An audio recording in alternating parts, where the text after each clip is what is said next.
Hi friends, আবার একটা নতুন ব্লগে তোমাদের সামনে এলাম।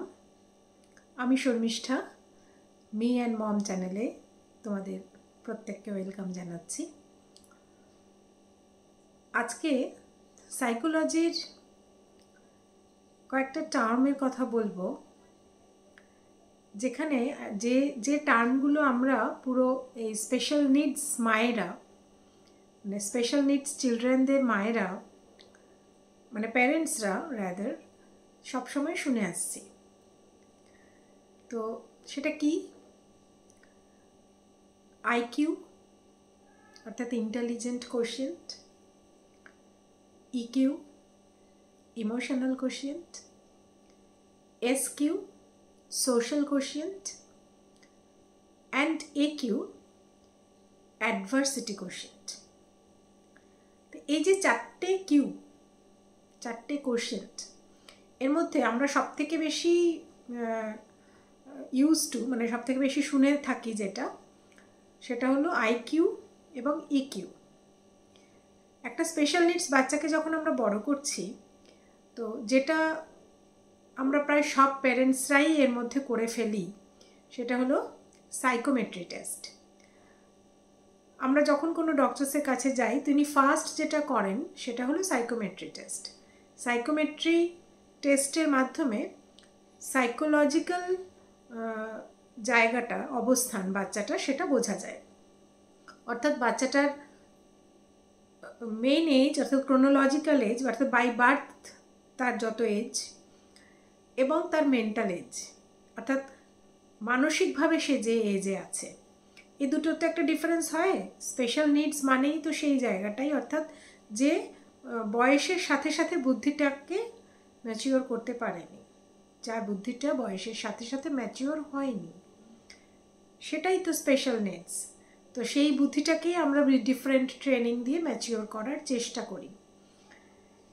এবার এই মানে আমরা যখনই সাইকোমেট্রি টেস্ট ডাক্তার করতে দিয়েছে, আপনারা নিশ্চয়ই দেখে থাকবেন রিপোর্টে, যে সেখানে শুধু যে আইকিউ লেভেল টেস্ট করা হয় তা নয়, সেখানে তার ইমোশনাল কোশিয়েন্ট অর্থাৎ ইকিউ কত, এসকিউ কত।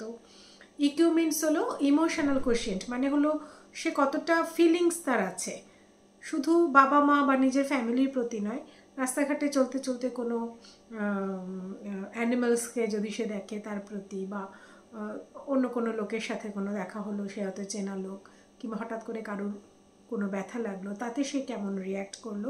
তো all these are emotional quotient. আর সোশ্যাল কোশিয়েন্ট মানে হলো যে সে কতটা কমিউনিকেটিভ, বাচ্চা কতটা কমিউনিকেট করছে নিজের ফ্যামিলির সাথে। ধরুন রাস্তা দিয়ে যাচ্ছে, যেতে যেতে অন্য কোনো লোকের সাথে দেখা হয়েছে, তার সাথে কি সে কথা বললো কি বললো না, বললে কি ধরনের কথা বললো, জিনিসপত্র হয়তো হাতের সামনে কিছু দোকান বাজার আছে, সে সেটা ধরে টানাটানি করছে কিনা, নাকি সেটা সুন্দর করে দেখছে, নাকি সেটা চাইছে। তো এইগুলো হলো সোশ্যাল কোশিয়েন্ট।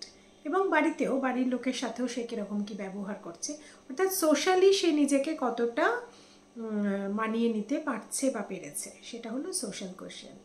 এবং লাস্টলি হলো অ্যাডভার্সিটি কোশিয়েন্ট, মানে হলো যে কোনো প্রবলেম সিচুয়েশান যখন সে ফেস করছে, বাচ্চা যখন ফেস করছে, তখন কিভাবে সে নিজেকে রক্ষা করতে পারছে, নাকি সে পারছে না। তো এই যে ব্যাপারটা, এটা হলো অ্যাডভার্সিটি কোশিয়েন্ট। তো একটা মানে আইকিউ লেভেল যদি বিলো দ্য অ্যাভারেজ হয়, তো সেক্ষেত্রে ইকিউ এসকিউ এগুলো প্রত্যেকটাই কিন্তু ম্যাটার করে, এবং প্রত্যেকটাকে ক্যালকুলেট করে তবেই কিন্তু তার মেন্টাল এজটা ক্যালকুলেশন করা হয়, একটা বাচ্চার মেন্টাল এজটা।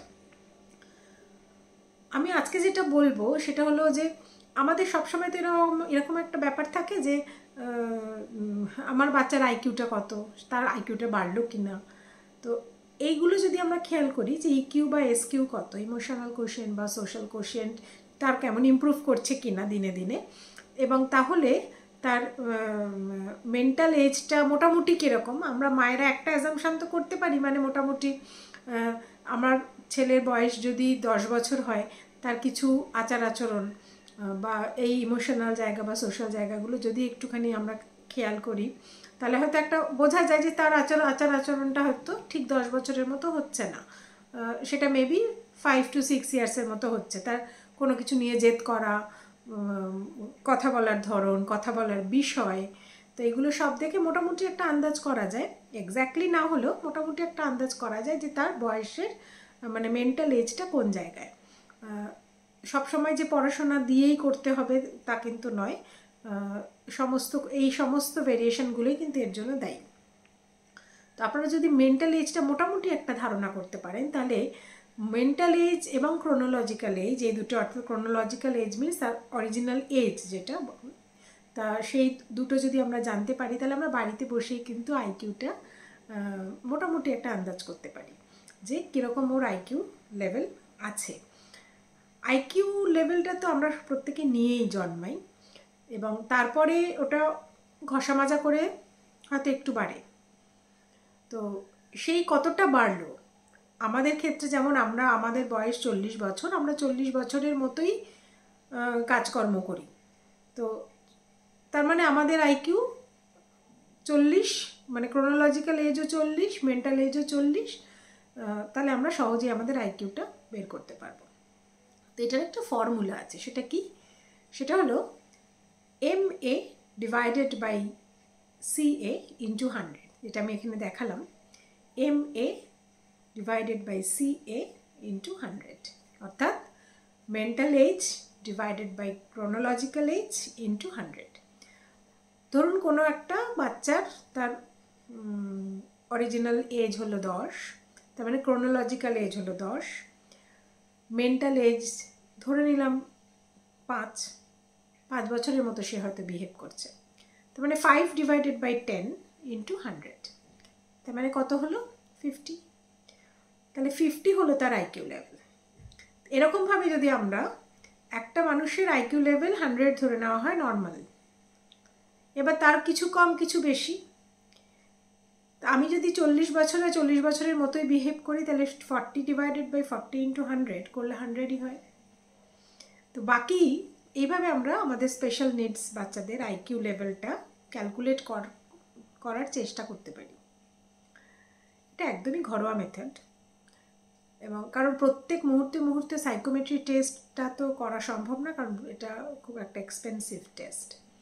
তো সেই জন্য আমরা হয়তো EQ SQ অনেক রকম থেরাপি করে সেগুলো ট্রেনিং দিলাম, আমার মনে হলো যে সেও আগের থেকে একটু বেটার হয়েছে, তো তাহলে আমার আইকিউ লেভেলটা কি একটু বাড়লো।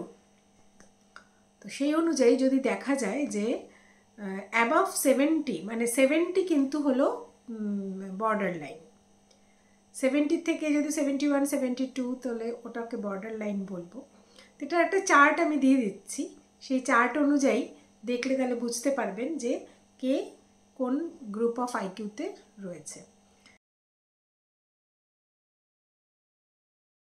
যেমন আইনস্টাইন তো সায়েন্টিস্ট বিখ্যাত, তার আইকিউ লেভেল ছিল 150-60 এই লেভেলে। সেটা কি করে সম্ভব? কারণ তার যে বয়স, তিনি তার থেকে অনেক বেশি ভাবতেন, উনি আর অ্যাডভান্স ছিলেন, অর্থাৎ উনি মানে যখন ওনার বয়স 50 বছর, উনি 70 বছরের ম্যাচুরিটিতে ভাবতে পারতেন। তার মানে ওনার মেন্টাল এজটা বেশি ক্রোনোলজিক্যাল এজের থেকে, তো ন্যাচারালি আইকিউ বেশি হবে। তো এরমভাবে আমরা ক্যালকুলেট করতে পারি আইকিউ। তো বাড়িতেই আপনারা করতে পারেন, আইকিউ লেভেলটা দেখে নিতে পারবেন সময় বিশেষে। তবে সবটাই মায়েদের ধারণার ওপর, কিংবা এই যে থেরাপিগুলো আমরা করাচ্ছি, মাসের পর মাস করিয়ে যাচ্ছি, তো করতে করতে কিছু চেঞ্জ তো আমরা আমাদের ছেলেমেয়েদের মধ্যে দেখছি, তো সেইগুলো যদি আমরা একটু ক্যালকুলেট করে দেখতে পারি মাঝে মধ্যে যে এরকম হলে কীরকম হয়, এবং তারপরে মোটামুটি ধরুন মাস 2 করানোর পর একটা সাইকোমেট্রি করুন বাইরে, করে মিলিয়ে দেখুন যে মিলছে কিনা আপনার ক্যালকুলেশনের সাথে। একদম ঘরোয়া মেথডে আমার টেনশনটা আমি এভাবেই দূর করি, যে পারলো কিনা দেখি, তো সেটাই শেয়ার করলাম আপনাদের সাথে।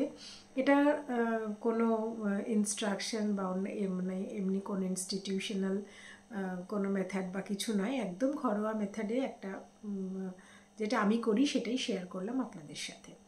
আপনারাও করে দেখুন, দেখবেন একটা নিশ্চিন্ত লাগবে অনেকটা, যে যদি একও বাড়ে সেটাও তো আমাদের মায়েদের কাছে অনেক মনে হয়, তাই না? তো সেই অনুযায়ী বিভিন্ন ট্রেনিং দেওয়া যায় যে আইকিউ লেভেল আমরা আরেকটুখানি বাড়াতে পারি কী করে, বা ইমোশনাল কোশেন্ট কী করে বাড়াতে পারি। পরবর্তী ভিডিওগুলোতে আমি এগুলো দেওয়ার চেষ্টা করব যে কিভাবে কোন ট্রেনিংয়ের মাধ্যমে এটা করা যায়। তো থাকুন আমার সাথে। আমার ভিডিও যদি ভালো লেগে থাকে তাহলে অবশ্যই সাবস্ক্রাইব করুন আমার চ্যানেল মি অ্যান্ড মম, আর পাশে থাকুন আমাদের। ভালো থাকবেন প্রত্যেকে।